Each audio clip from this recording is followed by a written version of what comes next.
अब समाजवादी पार्टी का एक चरित्र है कि हमेशा हिंदू समाज से जुड़ी विषयों पर इस प्रकार की वो टिप्पणी करते हैं, चाहे हमारे धर्मगुरुओं के बारे में हो, चाहे हमारी परंपरा आस्था के बारे में हो।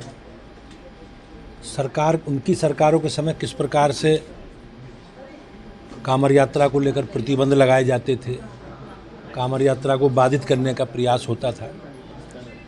लेकिन आज की सरकार में माननीय मुख्यमंत्री जी के नेतृत्व में सभी को अपनी धार्मिक आस्था के आधार पर सभी तीज त्यौहार मनाने की पूरी छूट है।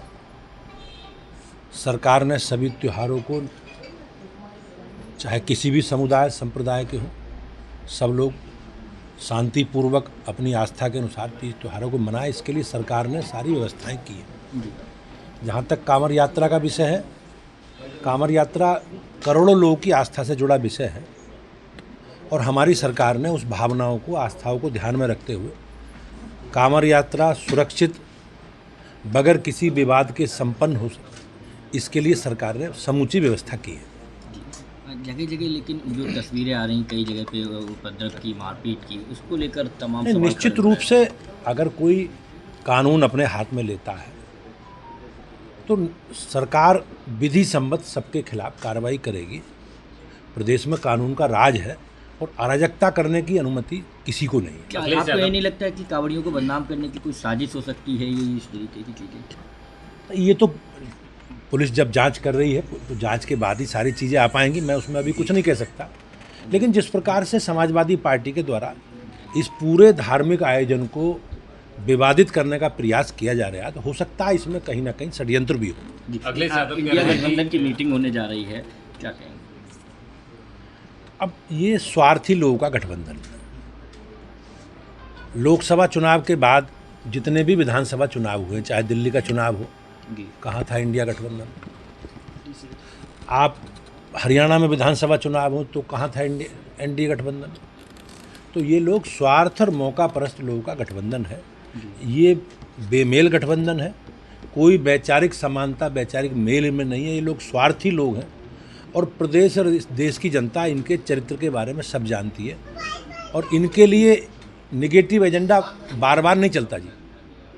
लोगों को गुमराह करके, झूठ बोल करके जो निगेटिव एजेंडा चलाने का प्रयास विपक्षी गठबंधन ने लोकसभा में चुनाव में किया था, उसके बाद के चुनावों में देश की जनता ने इन्हें पूरा सबक सिखा दिया है कि इस प्रकार के बेमेल गठबंधन का कोई स्थान देश की राजनीति में नहीं है। बरेली के एक टीचर ने कविता लिखी थी कांवड़ को लेकर, उनके बाद उस पर एफआईआर हो गई है।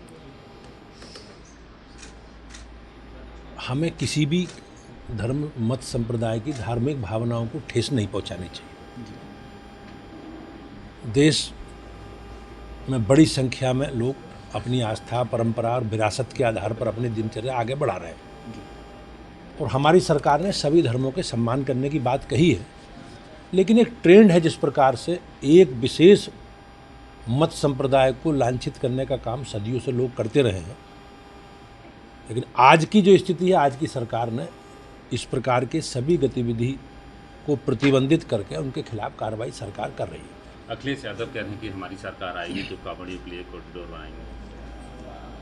अब उनका जो ट्रैक रिकॉर्ड है, उनका इतिहास है, उस इतिहास के बारे में आप सब लोगों को जानना चाहिए। प्रदेश की जनता जानती है किस प्रकार से देश के बहुसंख्यक समाज की धार्मिक भावनाओं को लज्जित करने का काम समाजवादी पार्टी ने हमेशा किया।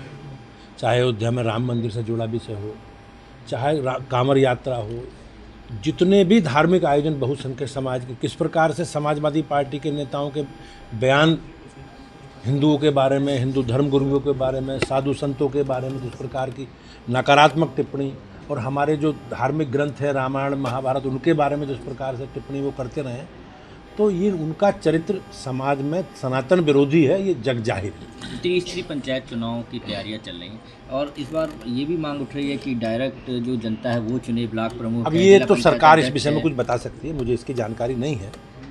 लेकिन 34 पंचायतों में हमारी पार्टी केवल जिला पंचायतों के सदस्यों को घोषित करके चुनाव लड़ती है। बाकी बीडीसी और ग्राम सभा के चुनाव ओपन रहते हैं, सभी लोग लड़ते हैं।